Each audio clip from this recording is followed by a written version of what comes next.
আমার মধ্যে চারটা গুণ ছিল, আমার মনের ইচ্ছা ছিল দুনিয়ার কেউ যেন না জানো।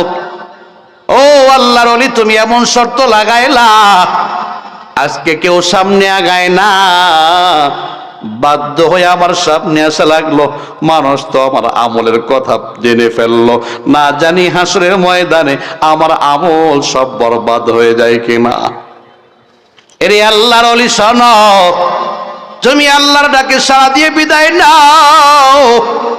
হাসরের ময়দানে যখন তুমি জান্নাতে যাইবা, আমাকে ভুলে যেও না, আমার কথা স্মরণ রেখে আমার হাতটা ধরে আল্লাহর কাছে সুপারিশ করে আমাকে সঙ্গে নিয়ে জান্নাতে যেও।